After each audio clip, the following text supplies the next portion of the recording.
Welcome to Perusing's Appraisers on Purpose podcast.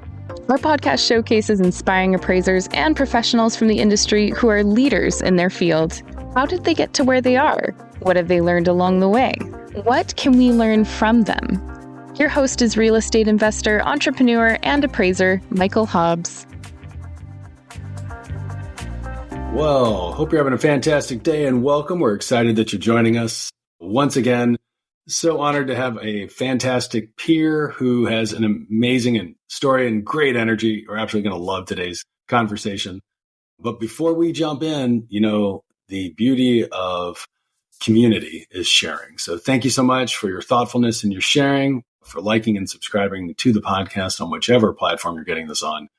And I have no idea what great takeaways you'll get before we're done today, but you definitely shall get some insights. With that, I'm excited to have Elizabeth with us. Elizabeth, thanks for joining. You are so welcome. I'm very excited to explore secrets of the universe with you on this Friday.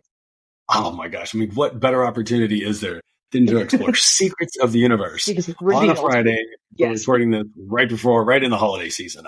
Who knew what there would be? What a holiday treat. Absolutely. Oh my gosh. What a holiday treat. So, Elizabeth, everybody wants to know, were you born this way or how did you get into the appraisal and valuation profession? So when I graduated from college, I graduated into a pretty crappy job market, and I initially had planned on being an English teacher. So was this like 2001 or was this like 2008? 2012. Oh yeah, 2012. So it wasn't great for people with an English degree. But I really loved reading, really loved writing. And my dad said, I always wanted to train you or your sister to do what I do. And your sister's probably not going to default on med school loans to become an appraiser because they're $1 billion. So I was like, all right, let's try it. And I typed his reports up from when I was in middle school and high school to save money for college. And I was really liking it. It was gibberish to me at that time. All the words I was typing, I was like, this is astrology. This doesn't make any sense. What are these things? And when I really got into it, actually working on them, I really enjoyed the half art, half science of it. And I also liked kind of being a private detective. There was part of my little monkey brain that got a lot of delight out of having to hunt down information. And he's a sole proprietor, so he didn't have CoStar and a whole lot of these other resources. Oh, yeah. So I just got really good at finding information that I frankly had absolutely no business having.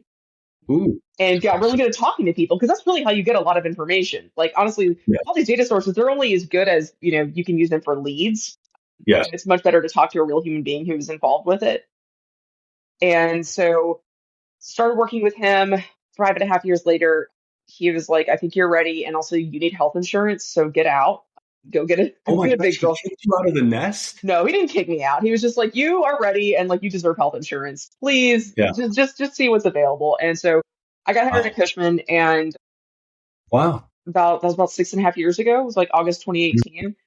Yes. And I've gotten to do lots of kooky things while I've been here. I'm kind of I don't know what a good term for it would be.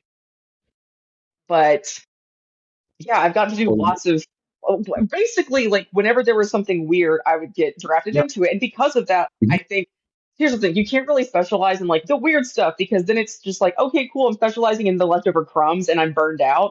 But what it did for me is it ended up getting me introduced to so many people throughout the firm so they could see what other skill sets I had. And then I started getting drafted into things that actually serve those skill sets, and again fed that part of my monkey brain that loves to do detective work and loves to map things out and help visualize data.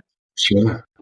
That's amazing. So what was it like, for you? You'd actually been exposed to it. This was interesting. I think you said you were typing reports back in middle school all the way up through. I was in the appraisal mines. Yeah, I was there's no child labor laws in Georgia to prevent that from happening. So there was none in Kentucky either. No, I'm sure there are laws, but I enjoyed typing. I got to be on it. I don't think there's any laws in family. Just for what I remember, I don't know any different. But with that in mind, I heard you say type, so that naturally means, I infer that you were in an environment of commercial properties as opposed to residential then with your dad. Yes, I did get some residential experience. So I remember the a la mode software, the URAR forms. Oh, yeah. Yeah. It does require typing, but it's more about entering data in a field. It is, yeah. A little bit, still 40, 80, 100 plus pages of stuff. Right. Well, like I remember going to like assessor's offices with my dad and him like looking up actual deeds in person and making Yeah. photocopies of them. And like when he would make them like comp maps, he had those little I don't know what they were, but it looked like yeah, little The little scratch off stickers? things. Yeah, you Yes, scratch little those scratch off stickers. You stickers. put them down, you do the I can't feel the scratch. pressure of like doing that and then finding out like comp two is absolutely not where comp two should be. What do you mean it's not there? Oh my gosh, Right. it's terrible. Yeah, exactly. The absolute terror. But once my dad realized how fast I could type, he was like, "Oh, I'm gonna stop driving these over to my other typist. I'm just gonna like make this small child do it." And then once I saw how slow he was typing, I was like, "Oh my god, move! Like, just move, Oh my God. please." Oh my gosh, that is so Stressing funny. me out. So how far along did you ever actually have any sense of appraising prior to, that sense that, well, my sister's not going to default on her loans. So that at that point, is that when it really became appraisal, or was it appraisal earlier than that for you as a teenager, either, young 20 something? It was honestly a ripcord that I pulled, basically. I was like, all right, this is something I can do. I have nothing to lose. I'm 22 years old. Let's just see if I like Yep. it. And when I took my USPAP class, like the first USPAP Yes. class, the woman who taught it, I remember something that she said about how important it is to have a safe learning environment and that you need to be able to make mistakes because that's what teamwork is for, is people can correct each other. Like, that's where you can learn. And I studied a lot of like pedagogical theory in college, and I still study like a Well, lot, like in my spare time, I research like just the neuroscience of learning, not just for myself, but for like when I'm interacting with like the kids in our neighborhood, making sure that I'm, yeah. doing my best to keep them from like, feeling stupid or shutting down. And what she said just really stuck with me. And she was such a good instructor that I was like, okay, if there are people like this in this industry, like I think that there's a place for me in it too. Yes. Oh no, that actually fascinating because for a lot of people, they hear a big word like pedagogy and they're like, wow, she's obviously extremely smart. Of course she is. She's in the appraisal profession. But more importantly, when you look at that experience of not just the theory, but also the practice of learning and how that process influences people and has such wide-ranging impact, Yeah. for those that you know about it. It's fascinating. Then that dovetails back into, you're clearly a person who comfortable communicating, can jump right into a conversation. I mean, that must serve you very well, having gotten into the profession at 22. It does. And I think I learned a lot of that from my dad, because when you're a sole Really? proprietor, you can't like be shy. You're not waiting for a company to feed you work. So, he's very, very gregarious, kooky man. And I mean kooky in like as the highest compliment possible. He is extremely Yes. fun. And I mean, my parents said that I've been this way since I was a little kid. Like they would lose me in the grocery store all the time because I'd be walking up to people asking them like what they were going to make with the ingredients in their Oh cart. my Like I just God. wanted to know. And I think one of the most important things too about like learning is it's not linear. I think people Yes. they get to an age where they're like, well, by now I should know A, B, C, and D, and it's not. It's radial. Like there are people younger than me that I learn a lot from. Oh my Like gosh. So true. Like I learn things So, from the 8-year-old kids in our neighborhood. I'm not going to pretend that I already know what they're talking about just to mhm. like posture. Yes.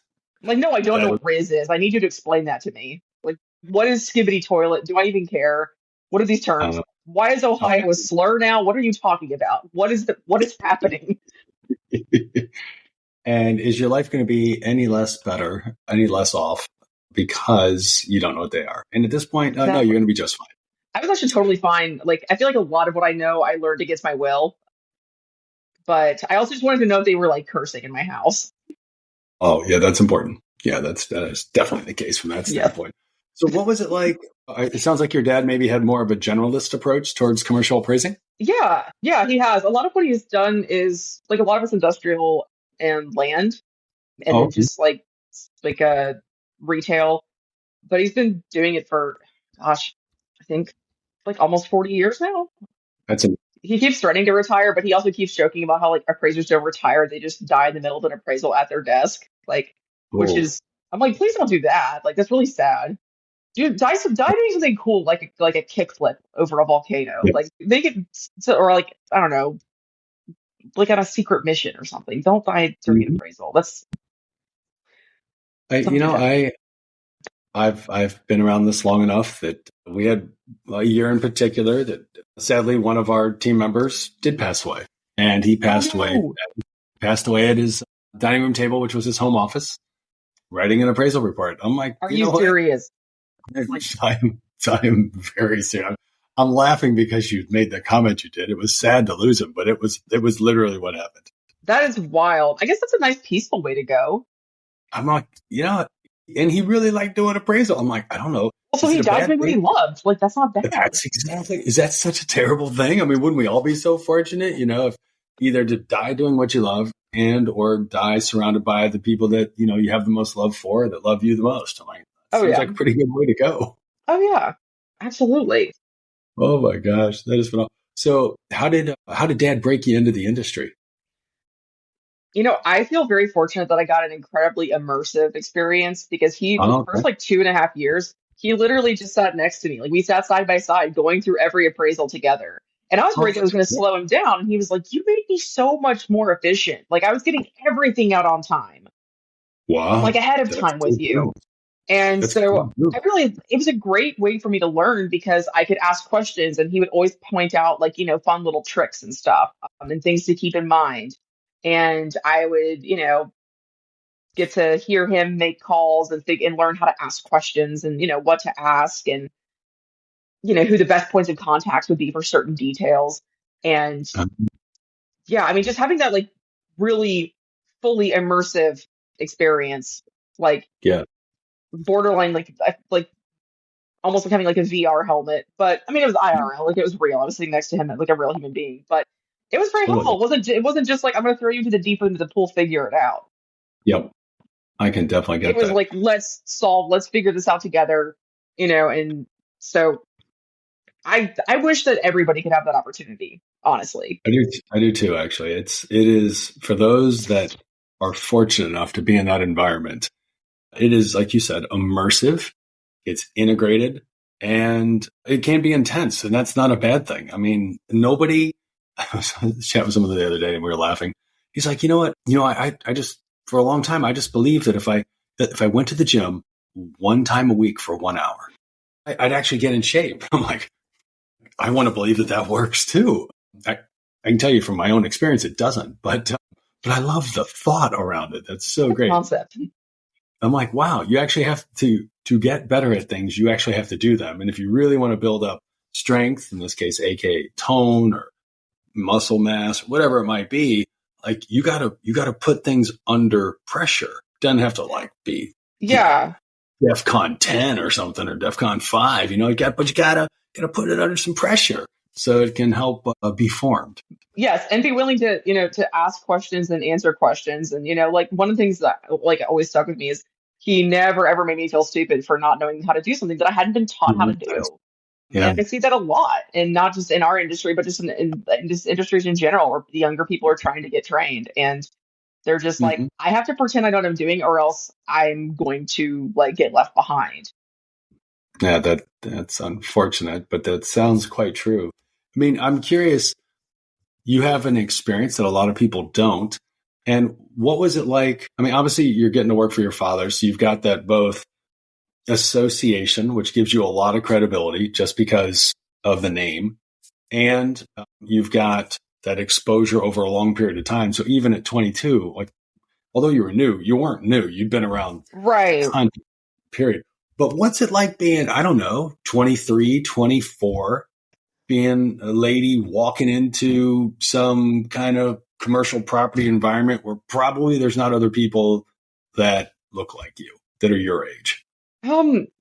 This is going to sound so corny, but I always got the sense of how that my dad was really proud to have me with him. So I never really felt uncomfortable. I felt like this is cool to be here. And he also was he's really personable. And so he taught me a lot of assignments that he works for a lot of banks, but he also had turned a lot of borrowers into clients because they really enjoyed interacting with him. And and I've done the same thing. I've been able to do the same thing at in my current career. And I remember there was one inspection we did at this industrial building, and this guy had say it like it is. No, it was just so cute.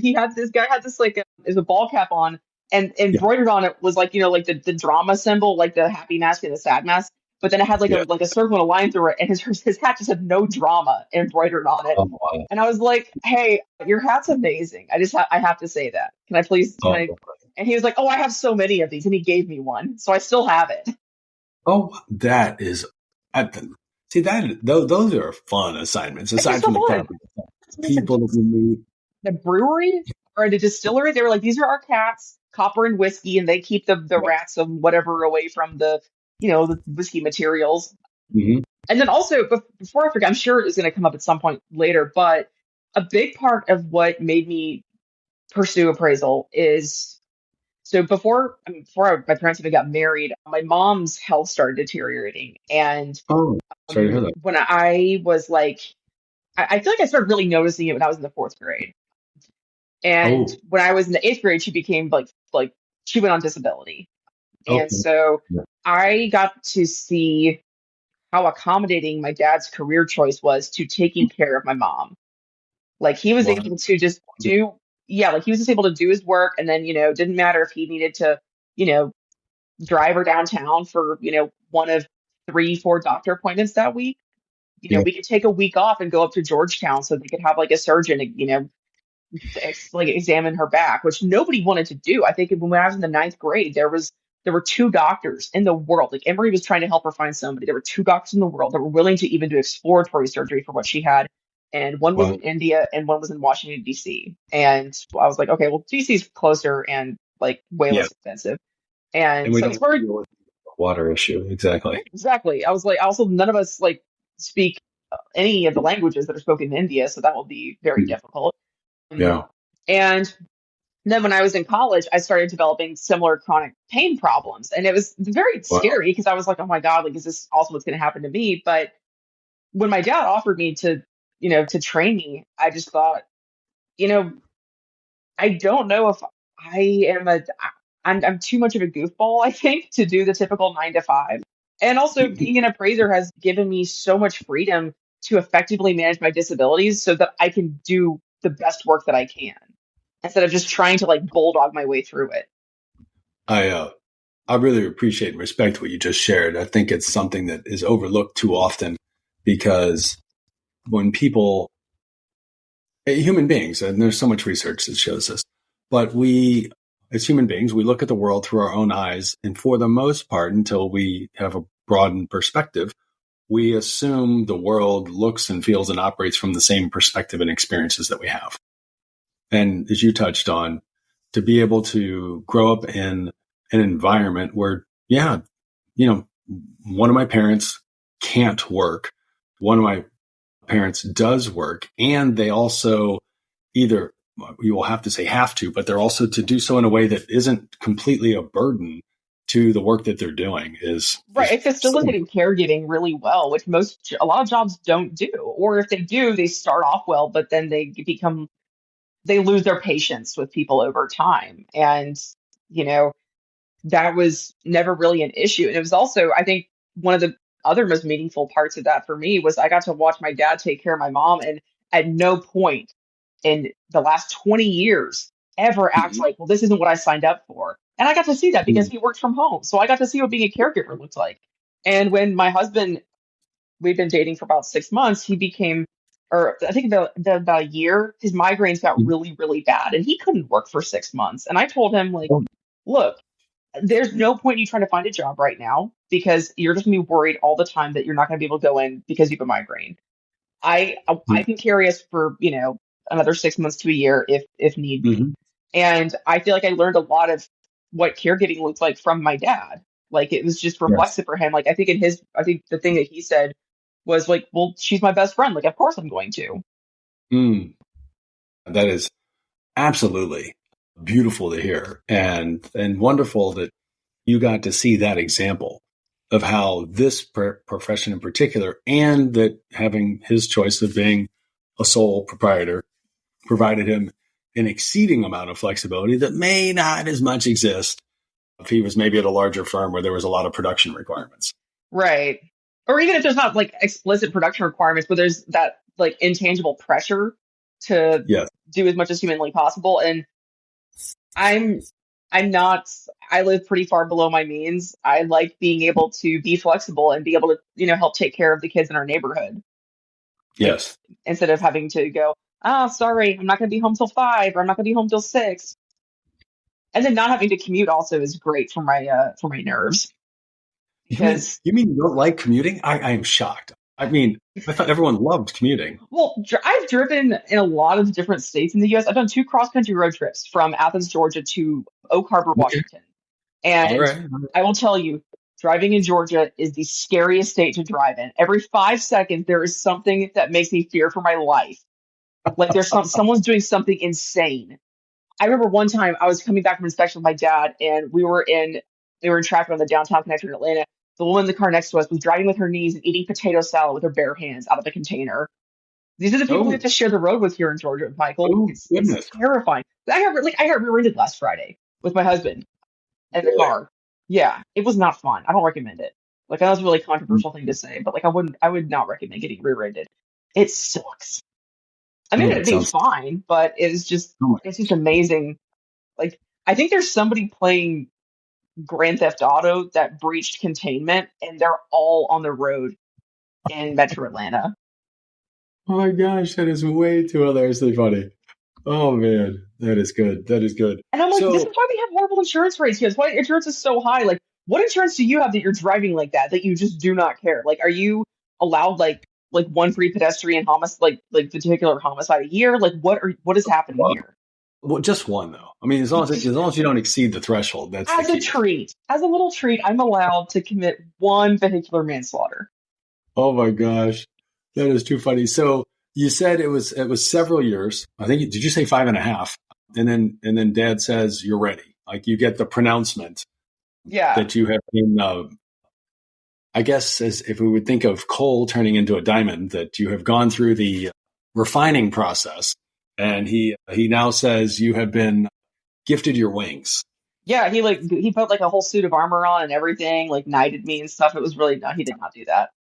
But yeah, he was like, I think you're ready, and also you need health insurance, which was true at the time because for that year up until I started at Cushman, I didn't have health insurance in 2018. So when I Yeah. had something go wrong, I mean, I remember I got poison oak that Oh, summer, really? and it sucked. I'd never had it before, did not realize how allergic I was to it, and I was like, all right, I'm just gonna WebMD ride this thing out. And I remember Yeah. being at a wedding that summer for my cousin, and it was an outdoor wedding in Boston in like Hmm. July. I did not Okay. realize that two of the things that are most irritating when you have like poison oak or poison ivy is like fabric on that area and direct sunlight. So everybody's Oh, sitting in the sunlight, and I'm just standing in the back covered in calamine lotion like a little freak, like yeah, in yeah, yeah. sunglasses. I'm like, this is so beautiful, but I feel so weird right now. And then I Yes. finally, when I got back, my one of my cousins, the sister of the cousin who was getting married, is an ER doctor. And I was like, will you please Mhm. just look at me and tell me if I'm going to die? Like, what is happening? This is now like on a quarter of my body and I am suffering. She was like, you need to go to Wow. urgent care and just tell them to give you a prednisone shot and you'll be fine. But oh my Yes. gosh, this sucks. And then I had Oh health my. insurance and I was like, oh, this is so exciting. If I get poison oak again, I won't have to worry about the urgent care. I also have a little copay. It'd be so nice. It's such a treat. That's too comical. I absolutely love that. So you've got at that point you've got half a decade of experience working with Dad. You've covered probably what the Metro Atlanta area. Is that kind of where you We were did some doing out of state stuff too. We did some stuff in Tennessee, Texas. One of my first trips for first assignments with him was we appraised something in Texas and something in Arkansas. And on the way back, he was like, "Let's go to New Orleans on our way back." And I was like, "That's like not on the way," but I'm not going to say anything this? because we should just do it. And it was a really cool trip. It was super fun. Blew a tire in Shreveport. Had to stop in Baton Rouge for the night. Got to go to the National World War II Museum. I got to introduce him to Korean barbecue duck wings. He still will not Nice. shut up about them like 12 years later.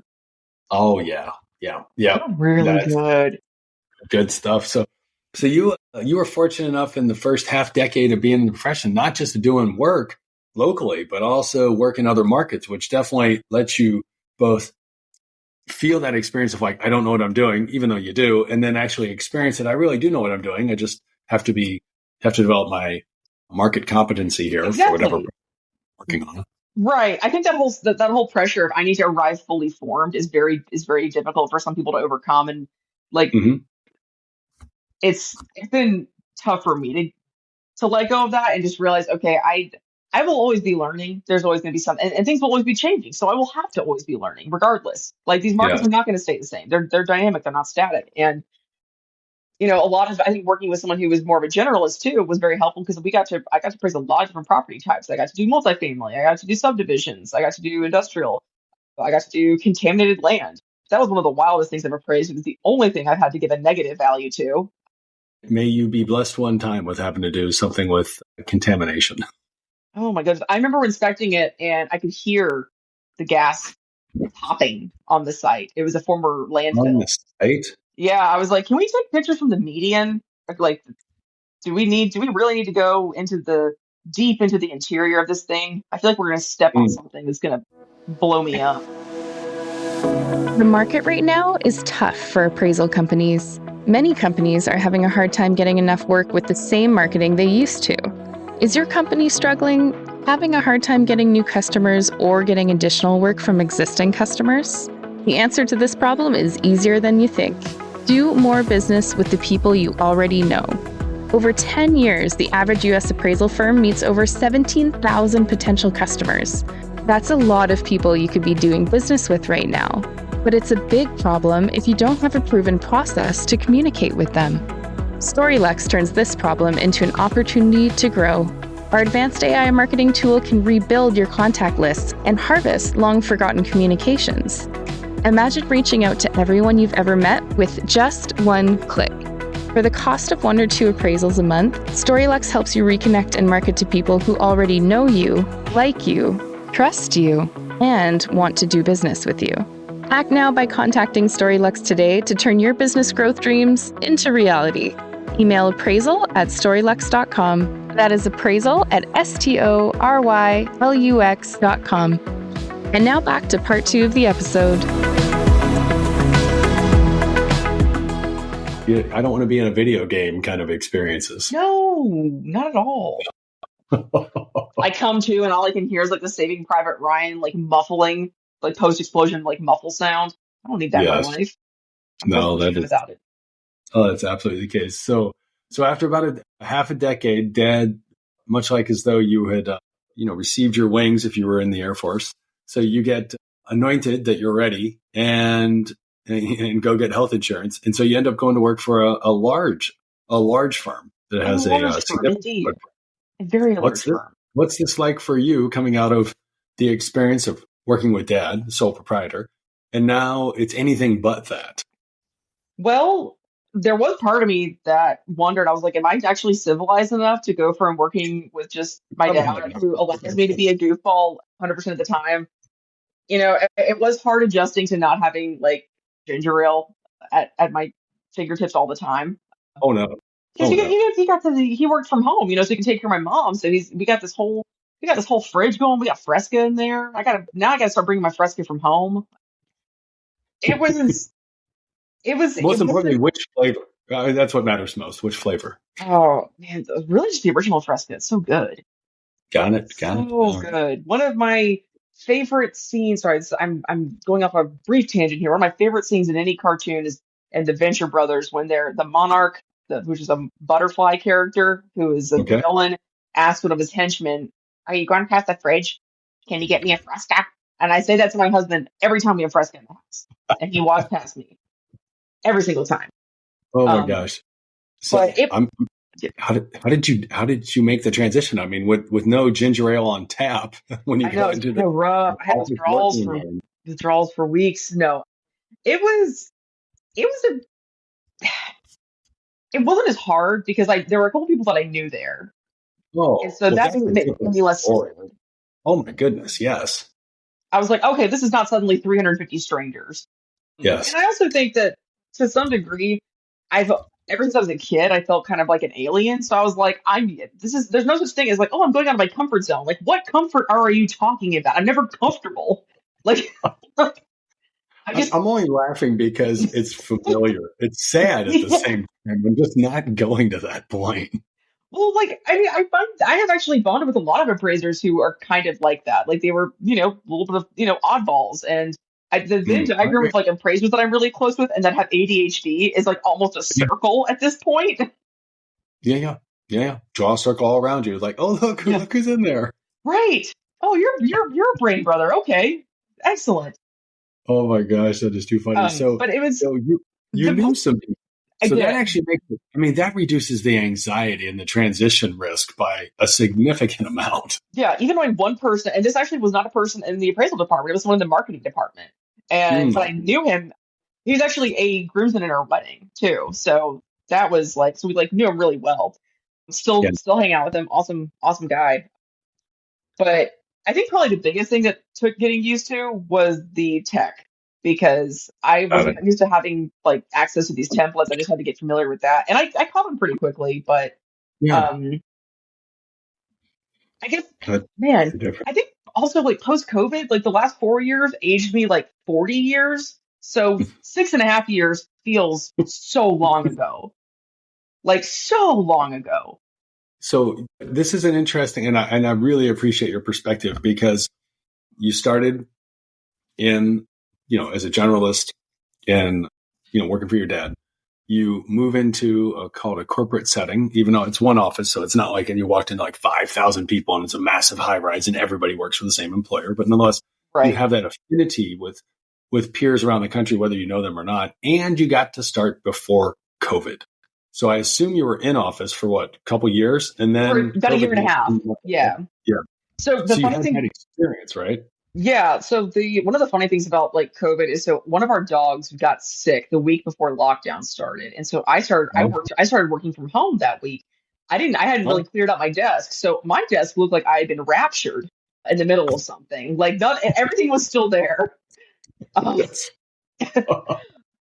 and one of the things that actually helped me, I think, acclimate was, and I appreciate, a lot more companies having started to do this around that time, is starting like employee resource and affinity groups. So I got really involved with the women's group, and I had so much fun. Like I planned stuff for the office. I remember, and I'm not saying this to toot my horn here, but I remember a couple of the male appraisers in our office saying like, we didn't really interact with people in other service lines until like you got here and you just sort of like started, bringing people together and talking to everybody.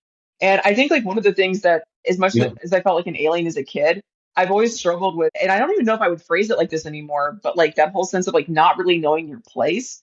Like in my Yeah. mind, I'm like, I'm not supposed to talk to you. Like I'm not waiting to find out what your title is to be intimidated by you and Hmm. feel like I'm wasting your time or like I need to give you a limp handshake and you need to have this you need to be on the strong side of the handshake. I think like a lot of people almost like self silence. Yeah. And there's a big part of me that is just, I'm too silly to know how to do that. So I'm not going to try. I tried normal for like 5 minutes and it was awful and it didn't. Yeah, I see. Oh, that is And something. so just, I think like leaning into finding other people that were wired similarly, like it's easy to lose yourself in a big company, but there's also so many people that you're Yeah. bound to find people that like are on your wavelength and understand you and appreciate the way that you see the world. Hmm. So, you know, I think and because I saw a lot of the work that I did differently, I remember one of the things that really helped my career was when our group, so Cushman acquired a infrastructure group from North Carolina. And when I saw Oh, that, there were a team of like, 15, 18 people that got here, I just remember being really overwhelmed with onboarding. And they were having to onboard like post COVID, or I guess really during COVID, because this was like early oh, 2022. So we were still kind that's of in it. yes. And so I had already created this document for like new hires to just help people navigate, like onboarding and also like know Sure. what benefits were there because a lot of the stuff is very it can be kind of fragmented. Like you have to know which three links you have to click in a specific order to get to something, like which riddles you have to answer to find, Hmm. certain things. And so I reached out to the guy who led the group, Anthony Alderman, and he and I just hit it off immediately. And he was like, "Hey, have you ever done like right of way work? Are you interested in it?" And I will not say yeah, I was like, I will not say no to anything. And so that's actually where I started my litigation work. He was like, we have court map appraisals that a lot of people don't like doing because they Yeah. require really intense deep dives. They prefer doing, project based work where they can bang out a lot of parcels. And so I started doing the court map stuff. I got to learn, a lot of litigation work. I got to meet a lot of really cool people. And Anthony's done a ton to introduce me to people throughout the firm to do other types of litigation work. That's great. That's it. It highlights for me, and it sounds like that's your experience, the power of relationships. It's you got to be able to do the work, but it's a lot more about the ability to communicate with people and do the work, as opposed to like, I'm an expert, but if you can't communicate with people, like, do people really care? Most of the time, the answer is not much. Right. Being pleasant goes a long way, and being able to deliver like bad or difficult news to a client in a way that, is humane also goes a very long way. Like one of the people I've been working with really consistently over the last like 6 months, Randy, he's been great to work with for like this litigation stuff. And he's someone that I got introduced to through my current manager, Dave. And I think when you're an oddball, it just takes a little longer to figure out where you belong. But when you do figure it out, nothing's going to stay the same forever. So I know there's going to be other times in the future probably where there's, like I'm going to have to, learn on my feet again, or something's going to change. But, I've gotten to learn so many cool things from so many fun people who really enjoy what they do. I got to do a really cool like litigation like research assignment last year with this guy Mike Wood in Colorado, and when he reached out at some point, it was like, hey, just wanted to let you know that like the lawyer was amazed at everything you put together, and it just knocked that jury over. And I was like, that makes me super happy because I think, one of the things that is something that I try to like watch out for is the deeper you get into your knowledge of something, the easier it is to like take that knowledge for granted and look down on people who aren't immediately catching on. And I think would you say look down on, or do you just assume that you're talking and they get it? Because there are those that I totally understand. There's totally those people that are like, they're just letting you know how smart they are because that's who they are. And then other people who, like you and I having a conversation, and for the most part, it's like, yeah, we're just, as long as the person doesn't either stop me or question or like show obvious signs of like, I have no idea what you're saying. You're just kind of moving in that direction, and yet you may be losing people all the time. Right. I think that's why like those sort of check-ins, and then just knowing your audience too. Like for a jury, these are all probably lay people. A lot of these terms that we're going to be using don't mean a whole hell of a lot, or it's helpful. They're so abstract that unless they can see it visualized, then it's going to be really hard for them to conceptualize, but through no fault of their own. But I think spending a lot of time around like the kids in our neighborhood too, when they ask me questions about what I do, I have to explain it in a way that a 9-year-old or a 10-year-old or a 12-year-old can understand. And so that forces me, in a lot of cases, to step back and go, okay, what points of reference do you have already that I can rely on? I think it's also just the difference between talking at someone and talking with them. Wow. Say a little more about that. Most people on this, most of our wonderful, wonderful listeners and people that contribute and share comments and stuff, I don't think that's an issue. But for some, they could probably use a little insight of what you're talking about. So I guess, there's probably better ways to describe it, but I would say that, talking at somebody, you're not really, you're waiting for your turn to speak when they start speaking. Yeah. Like you're not interested in what they have to say. I think maybe one of the better ways to describe it is I've interacted with people before, and I'm not saying within our industry, in general, where I get the sense that they see me as like a non-playable character in a video game who only exists when they like want to walk up to me and press the little X button to trigger the dialogue bubble. Oh my God, funny. Like I'm just sitting there like passively, like slightly like waving back and forth until you come up to me and talk to me.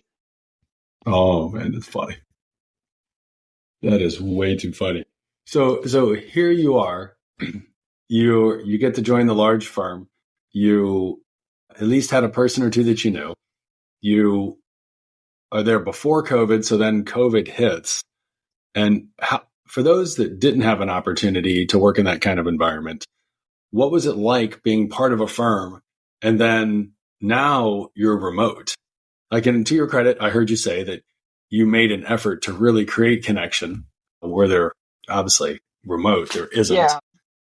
But how, there's a different experience. And I found it's been difficult to try and convey for some people what it's like to have been brought up in an office environment where you just had access to people because they're there. Like, you don't have to make an effort to actually connect with them. It's like they're either in their workspace or their office or whatever it is, or you see them in the, like if you had lunchroom, wherever that might have been, they're there, as opposed to, and it was real easy to get to people, as opposed to now it does seem quite difficult. Was that the same experience for you? One of the things that I think was a little bit made it easier for me is with having a disabled parent, I was always really like hyper aware of how can we make things accessible to people. So I was used to doing things virtually and Yes. figuring out how to be as inclusive as possible. So, one of the things that I discovered in talking to people, like especially, during lockdowns working from home, a lot of them were like, I'm actually able to get so much more done because I can't focus as well in an open floor plan. Well, yeah, And that assumption of access too, like, oh, I can physically see someone and they're not wearing a giant helmet that says "Go away, I'm working." So like, oh my gosh, that's funny. Like they're not wearing their horse blinders today, so I can just walk up to them and start asking them questions. That's funny. So, I do think that for a lot of people who didn't have that, in-office experience, I at least had a point of reference for it. I think one of the things that makes people feel less accessible is in raw text, it's really hard to read tone. So it's super easy to feel like you're annoying somebody. Yes. And, there were certain people that I would get the sense of, like, if I sent them like a message on Teams, I'm like, oh, I'm interrupting them. They're green. The little green check mark is there, but I still feel like I'm interrupting and bothering them. Whereas, in person, there's like, I guess some cues that you can tell at times of like, okay, this person, like they need me to go away, or they're in the office, but they're in a privacy cubby so they can focus on these calls. And then on the other hand, I'd make a lot of phone calls during research. When I'm doing that from home, I don't feel self-conscious about like, oh, I just made I've been on the phone for 4.5 hours in an open floor plan. Oh my gosh. It's true. I mean, there are definite benefits to working remote in terms of productivity and focus. I will take nothing away from that. Right. Perspective you shared. I think that there was a lot of, I don't know, like a lot of pushback on the idea that you could create a sense of belonging and with a remote workforce. And you really can do it. It just takes, it's just different. It just takes a little more effort. And, working at a global company, a lot of people I collaborate with aren't even in my office to begin with. And we're still really close. Yes. And so like I remember right when lockdowns started, we had like virtual town halls in our office. And I got the sense of I was like, okay, I feel like people's mental health is in shambles right now, because why would it not be? And I know people are struggling. And so I started thinking, okay, what are some ways that we can bring people together, put a smile on their face, but also maybe help a local business that's that might be, struggling from not having foot traffic. So there's an alpaca farm 30 minutes east of Atlanta. And I called her and I was like, would you do a virtual tour of your alpaca farm and introduce us to the animals and tell us about their personalities and stuff. And we did that. And it was so much fun. Oh my gosh. One of the alpacas tried to kiss the camera. It was just so cute.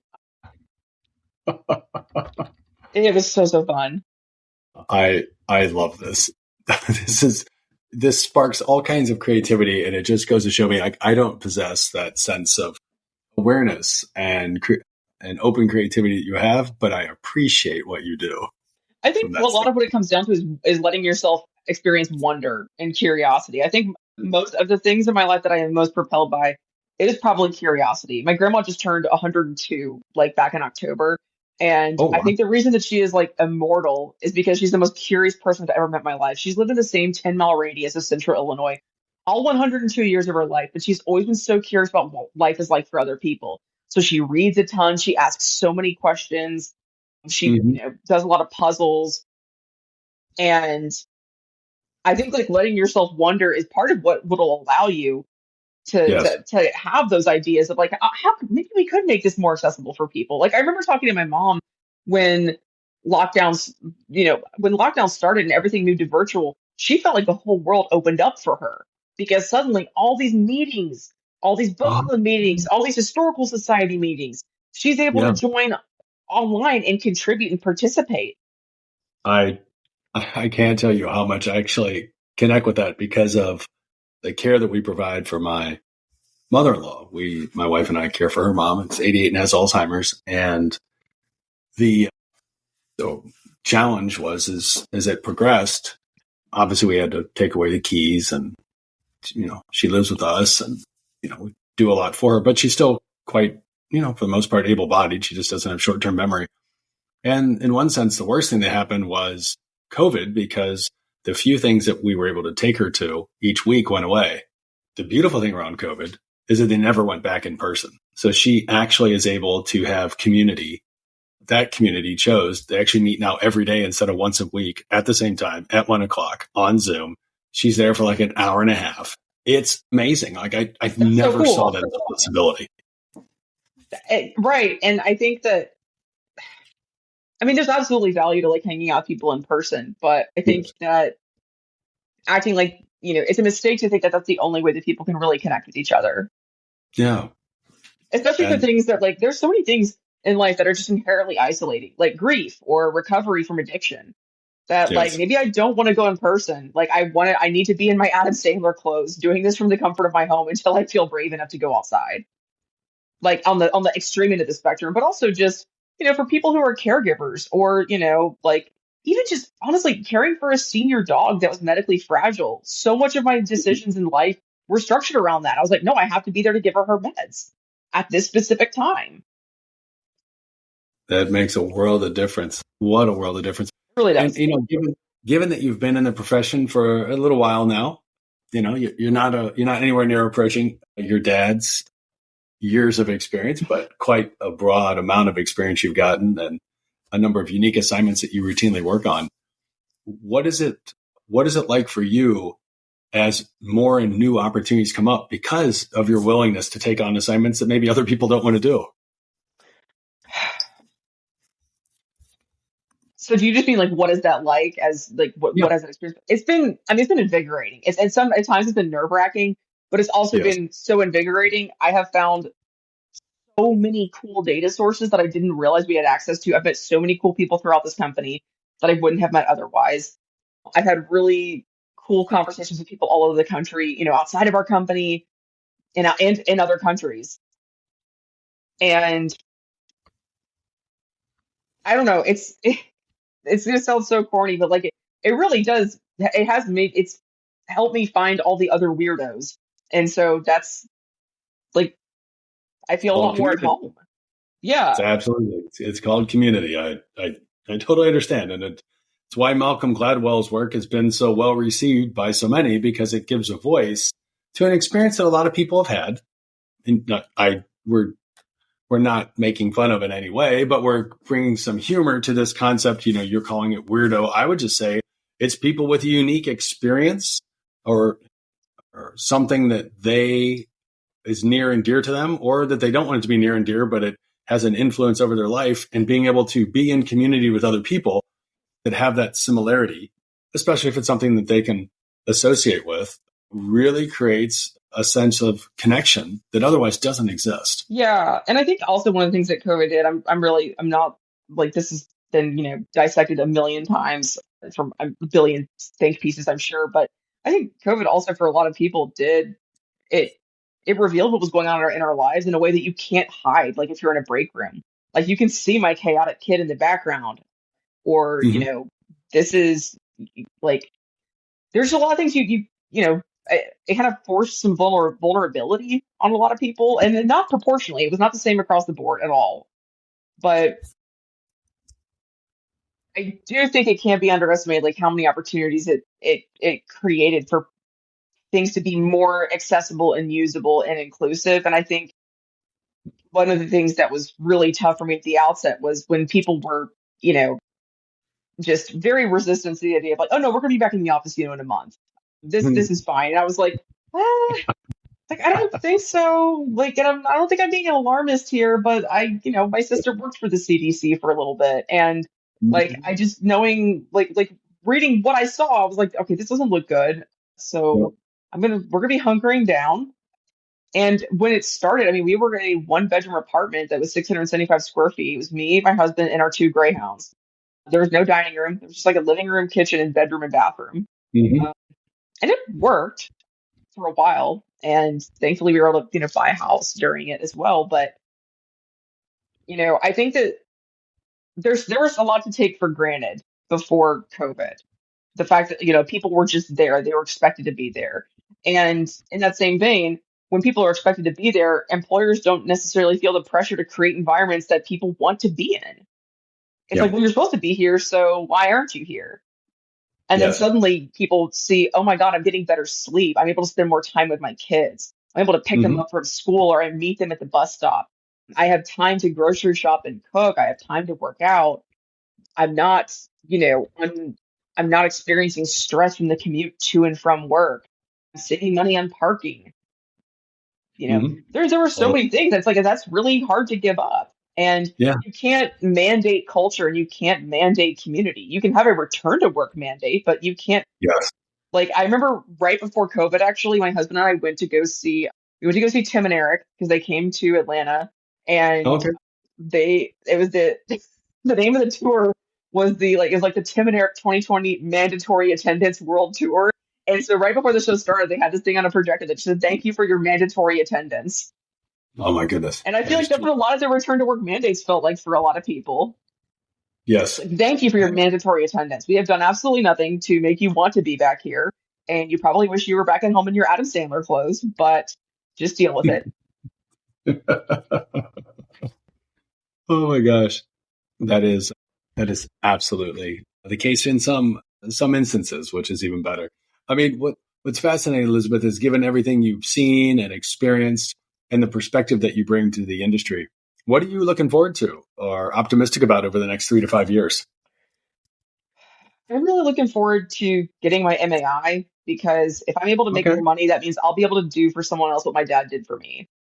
Say a little more about that. I feel very grateful for what my dad did for me. Like, that immersive training experience to help me, really develop to where I am today. And I want to be able to do that for somebody else who comes into the industry, not to just be, thrown in the deep end and, treated like a data entry monkey, basically. Yeah. Because there's one, like you can learn by doing that. But I do think that this industry has a really long way to go when it comes to training new people that are not related to someone who's already an appraiser, because, and I do as much as I can to like encourage the development and growth. Like, if I notice something, like I see them thinking differently, or I see them thinking more deeply about something, I'll always point it out, like for the younger people that are newer to the industry, because I think you do need that encouragement. You do need that reinforcement of like, oh, what I'm doing is actually working. Paying attention is working. Like, giving a crap is working. Yeah. I totally agree with you. Definitely makes a difference in people's lives. Like, it'd be amazing if I could train one of our neighbor kids. If they, growing up seeing me do this, if one of them ever wanted to become an appraiser, oh my God, I would pass away with excitement. And then they'd revive me, and then I would train them. But first, I would pass away with excitement. Well, and please don't pass away anytime soon. I won't. I got stuff to do. I was going to say, more importantly, have that influence on other people, because what I think you'll see, which will be both very similar and completely different than what your dad has experienced, is with the continued advancement of technology, what becomes available in terms of an analysis and analytics, as well as the types of problems that get solved that may look nothing like the way we do things today, is a huge runway in front of you and maybe those young people that you could even start influencing. Yeah, I think a lot about what the impact of tech will be. And I do think that this is, and I don't want to sound like a Luddite or like just like a stubborn skeptic or anything, but Yeah. I do think there's a lot to be said about like the future of of real estate services becoming a lot more consultative, which is not Oh, something that like I really want to talk to artificial intelligence about yeah. or intelligence about, because a lot of the stuff that I do, I'm not saying that like artificial intelligence can't do it, but if I were a person hiring someone for that, I would want a human being doing it, because I don't really trust ChatGPT to pull up like, the correct zoning of anything or the number of, correct number of permits. Like this was probably excessive, but the other day I was trying to figure out what like C2 zoning was for a specific city. And Sure. the AI generative overview that showed up at the top was like, in Georgia, C2 zoning is this. And I was like, okay, first of all, that's not how zoning works. Like the state of Georgia doesn't zone anything. And I got like so frustrated at that I actually responded to it, like where you can give feedback. I was like, my dog, no, this should not say this. This is how it works. That is way, way too I funny. do think there's a lot of, potential to be able to, use technology to make better decisions, to do things that would be like, frankly, time and cognitive load prohibitive to do manually. That's a very good point. There's a lot that can be contributed to it to make a Yeah. difference there. Oh my Right. Like goodness. save the cognitive energy for like the big boy stuff that you got to really do the big think on. Totally get it. Totally get it. Elizabeth, it's always fun when conversations like this come about and an hour flies by before you even realize it. It really I'm did. so grateful for you thoughtfully sharing, reflecting on some of the influences in your own life and your family. And kudos to your dad for the impact he's had on you and that you'll have on other people. I'm very much appreciative for you being here on the podcast. Well, shucks and double shucks. I am very glad I got to be here. Love that. Friends, as I mentioned, I had no idea what you were going to get out of today. And I've had some great, not only chuckles, but some phenomenal insights. I'm sure you have as well. Maybe even some new possibilities coming your way. So feel free to please share those in the chat. And more importantly, continue to share and spread the good word of the podcast. Elizabeth, again, thank you so much for joining us. Oh, you are so welcome. Thanks for having me. You're welcome. Till next time, friends. Thanks for listening to this week's episode of Paru Zing's Appraisers on Purpose. We hope you enjoyed learning from the amazing professional paths and achievements of our beloved guests. Before we go, please subscribe on your listening channel, Spotify, LinkedIn, YouTube, and other podcast channels to hear more from appraisers and valuers regarding their life and their work.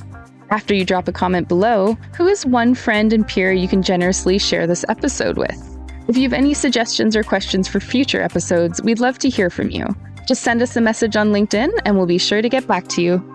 Thanks again for listening, and until we're together again for the next session of Paru Zing's Appraisers on Purpose, create the change that you seek.